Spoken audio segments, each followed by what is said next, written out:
Assalamualaikum warahmatullahi wabarakatuh. Kami dari kelompok 11 kelas genap beranggotakan Rini Novitasari, Ainun Permatasini, Filza Afda, dan Amira Nur akan membahas mengenai teknologi non-termal khususnya metode iradiasi pada buah alpukat.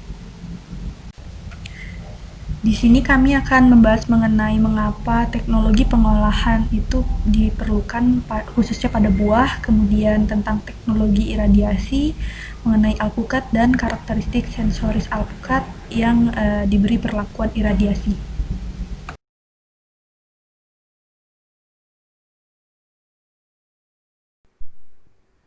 Pembusukan pada buah, baik pada kelas klimaterik, misalnya pisang dan alpukat, ataupun non-klimaterik, misalnya jeruk, itu terjadi bila terlalu lama penyimpanannya, serta adanya kontaminasi dari mikroorganisme. Maka perlu dilakukan cara pengawetan supaya umur penyimpanan itu lama. Pengawetan dengan irradiation. Irradiation atau radiasi pengionan merupakan cara pengawetan dengan menggunakan sinar gamma yang dipancarkan dari radioisotop kobalt 60 dan cesium 137 atau elektron berenergi tinggi, dan sinar X diproduksi oleh sumber mesin. Produksi sinar X itu dimulai dengan elektron berenergi tinggi. Jadi, mesin sinar X mengubah energi elektron menjadi sinar X elektromagnetik, disebut dengan Bremsstrahlung. Nah, jenis radiasi ini dipilih karena mereka menghasilkan efek pengawet makanan yang diinginkan. Selain itu, juga mereka tidak menyebabkan radioaktivitas dalam makanan atau kemasan bahan. Selain itu juga, mereka tersedia dalam jumlah dan biaya yang memungkinkan dalam penggunaan komersial dari proses iradiasi. Pada awalnya, radiasi pengion menggunakan foton berenergi tinggi atau sinar gamma dari radionuklida kobalt 60, dan pada tingkat yang jauh lebih kecil, cesium 137 atau sinar X dari sumber mesin dengan energi hingga 5 mega elektron volt atau elektron yang dipercepat dengan energi hingga 10 mega elektron volt. Namun, di Amerika Serikat, Food and Drug Administration mengubah peraturan aditif makanan dengan menetapkan tingkat energi sinar X maksimum yang diizinkan untuk makanan itu sebesar 7,5 mega elektron volt.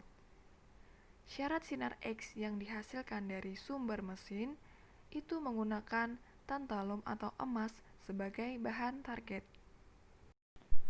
Nah, alpukat itu merupakan buah klimaterik yang mana dipanen dalam keadaan sudah matang secara hortikultura, tetapi dalamnya itu masih dalam keadaan mentah.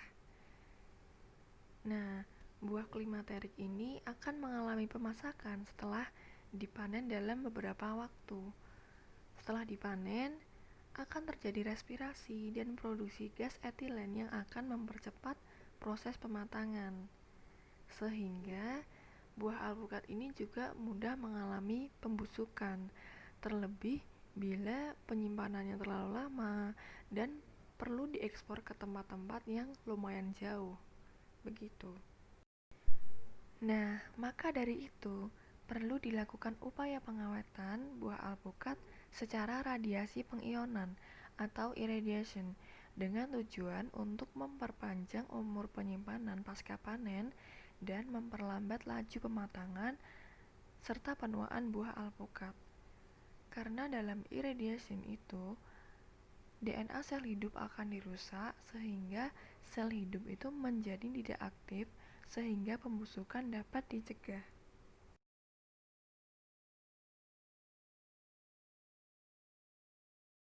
Iradiasi adalah teknologi yang tidak meninggalkan residu pada produk makanan dan menghancurkan DNA pada mikroorganisme yang ada di bahan makanan sehingga mencegah pembelahan. Nantinya, foton, elektron, ataupun X-ray yang digunakan pada proses ini akan mengenai membran sel dan juga DNA yang berfungsi untuk replikasi sehingga rusak dan mati. Menurut Centers for Disease Control and Prevention, iradiasi adalah teknologi yang aman dan efektif yang memiliki potensi untuk mencegah penularan penyakit yang ditularkan melalui makanan.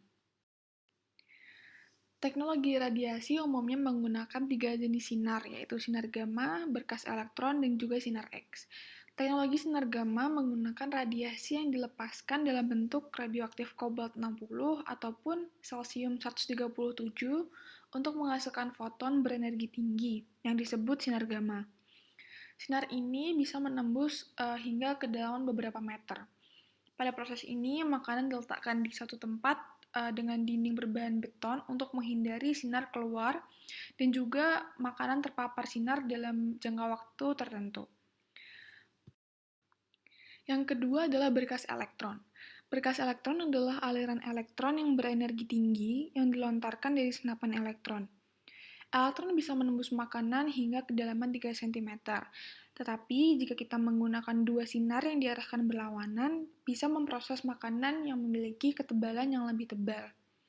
Kemudian kita juga memerlukan shield untuk para pekerjanya sebagai alat pelindung, tetapi kita tidak perlukan tempat dengan dinding berbahan beton seperti pada sinar gamma.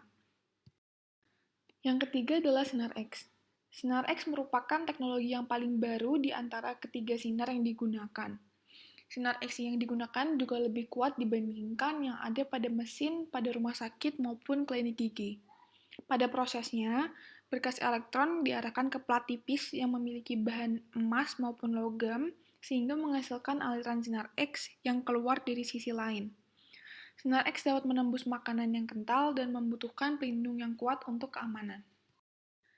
Dosis radiasi bervariasi bergantung pada jenis makanan yang digunakan, yang dibagi menjadi 3, yaitu dosis rendah, sedang, dan juga tinggi.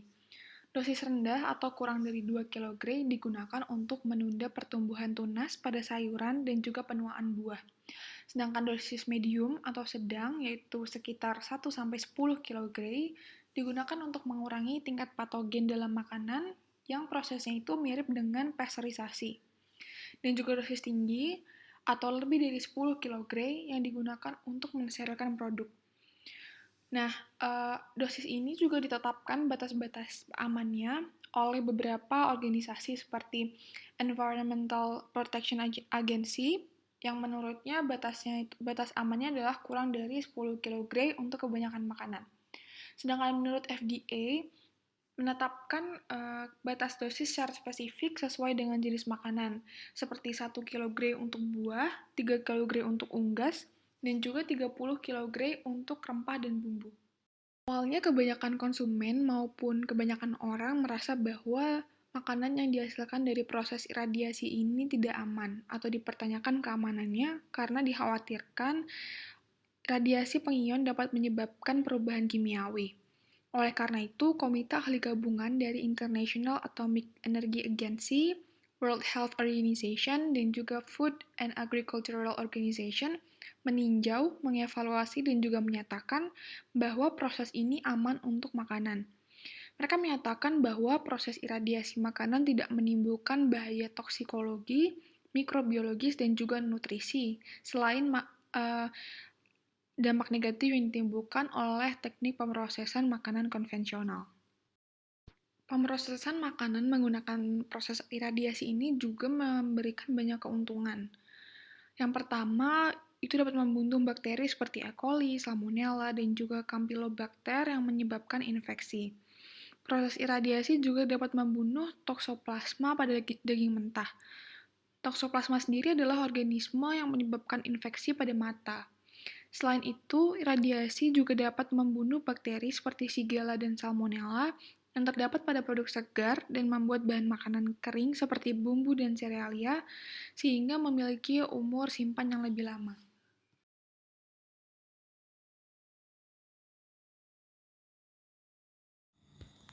Pada tahun 2011, produksi alpukat di dunia mencapai 4,4 miliar ton.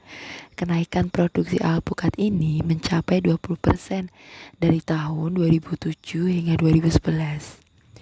Alpukat sendiri berasal dari Meksiko dan Amerika Tengah yang merupakan keluarga Lawrenceae. dengan genus spesial.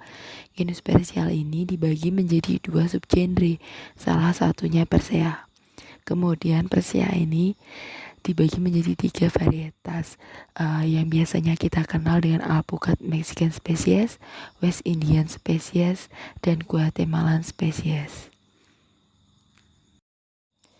Buah alpukat merupakan buah tropis yang memiliki zat gizi yang tinggi dan daging buah yang creamy serta tekstur yang lembut. Buah alpukat memiliki ciri kulit berwarna hijau dan daging buahnya berwarna kuning pucat. Untuk lebih spesifiknya, daging buah alpukat yang dekat dengan kulit berwarna hijau tua, kemudian semakin ke dalam berwarna hijau muda, dan yang paling dekat dengan biji berwarna kuning pucat. Pada bagian yang dekat dengan kulit yang berwarna hijau tua itu banyak mengandung karotenoid. Baik dari kandungan gizi buah alpukat yang tinggi tadi, itu terdapat beberapa zat gizi, diantaranya asam lemak. Kemudian daging buah alpukat ini mengandung 80% serat dengan kepadatan energi sebesar 1,7 kilokalori per gram. Buah alpukat juga mengandung protein, vitamin larut lemak, serta antioksidan. Kemudian juga ada vitamin K, vitamin B, asam folat, kalsium, potasium, dan magnesium. Tidak seperti buah lainnya, kandungan kadar gula pada buah alpukat ini lebih rendah. Kemudian juga mengandung 15% mufa.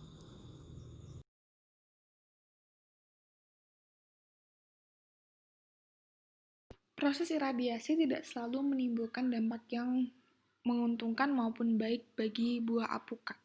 Menurut penelitian yang dilakukan oleh Ran et al., proses iradiasi pada alpukat menimbulkan efek merugikan pada internal buah. Tingkat antraknosa, busuk ujung batang, pulpa abu-abu, dan juga pencoklatan pembuluh meningkat pesat saat buah diiradiasi. Radiasi sinar gamma diketahui juga menyebabkan kecoklatan internal pada alpukat yang diiradiasi pada dosis kurang dari 1 kg. Tingkat indeksi antraknosa yang tinggi serupa dengan penelitian yang dilakukan oleh Chia et al. Yang menemukan bahwa dosis iradiasi kurang dari 1 kg meningkatkan antraknosa Collectivum gliosporioides dan juga sporulasi pada pepaya. Iradiasi dapat memperlambat pelunakan buah. Nah, pelunakan jaringan itu terjadi karena perubahan progresif dalam komposisi dinding sel. Kekerasan buah dipengaruhi oleh waktu penyimpanan dan paparan iradiasi. Nah, sifat keras buah ini biasanya akan menurun secara signifikan selama periode penyimpanan dan dengan peningkatan dosis sinar gamma.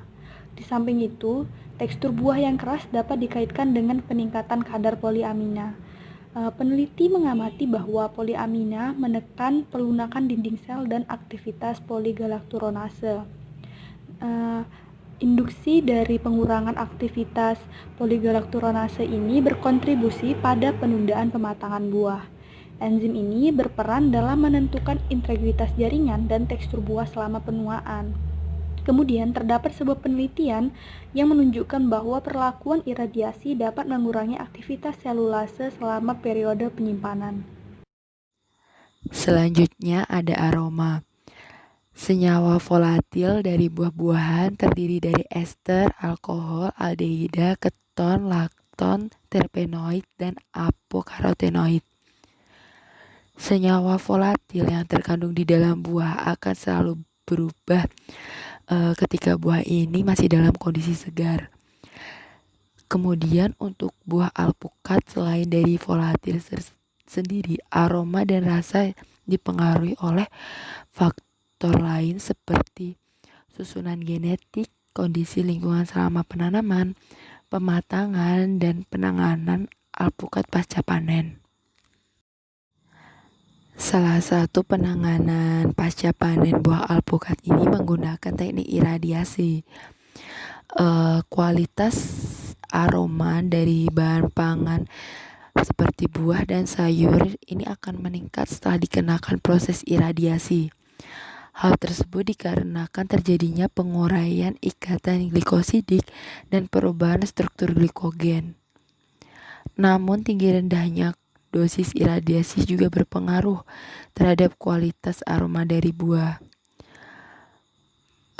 Batasan dosis yang dimungkinkan sesuai untuk iradiasi pada buah itu sekitar 0 sampai 1,5. Hal ini juga bisa berubah. Sebenarnya dosis ini juga berpengaruh terhadap jenis buah yang digunakan. Contohnya, iradiasi pada buah pepaya tidak menghasilkan perbedaan aroma. Namun, iradiasi pada buah rambutan setelah penyimpanan 9 hari itu terjadi perbedaan yang signifikan. Dimungkinkan tidak ada perubahan signifikan pula terhadap aroma dari alpukat yang telah mendapatkan perlakuan iradiasi. Perubahan sensorik pada buah-buahan tropis ini yang telah iradiasi tidak terlalu signifikan. Pengolahan buah alpukat dengan metode iradiasi dapat menyebabkan buah menjadi asam. Nah, keasaman produk ini menjadi stabil ketika disimpan di dalam lemari es selama 7 hari. Peningkatan keasaman bisa terjadi karena adanya aktivitas enzim poligalakturonase dan alfa atau beta galaktosidase yang mengkatalisis hidrolisis karbohidrat dan komponen dinding sel menjadi senyawa-senyawa dengan berat molekul yang lebih rendah dan lebih larut di dalam air. Kemudian di samping itu, alpukat juga kaya akan minyak yang bisa dihidrolisis untuk membentuk asam lemak bebas dan gliserol. Nah, ada suatu penelitian yang menguji guacamole yang terbuat dari buah segar itu diberi paparan iradiasi gamma dan dihasilkan bahwa iradiasi gamma ini memberikan efek rasa asam yang rendah namun kandungan lipid yang tinggi. Hal ini mungkin disebabkan karena guacamole itu kan terbuat dari buah yang segar, sehingga hidrolisis komponen dinding selnya itu tidak dapat berkontribusi banyak pada keasaman. Nah, hal ini mengindikasikan bahwa hidrolisis lipid itu berkontribusi besar pada peningkatan keasaman. Sekian pemaparan dari kelompok 11. Lebih dan kurang kami memohon maaf. Terima kasih atas perhatiannya. Assalamualaikum warahmatullahi wabarakatuh.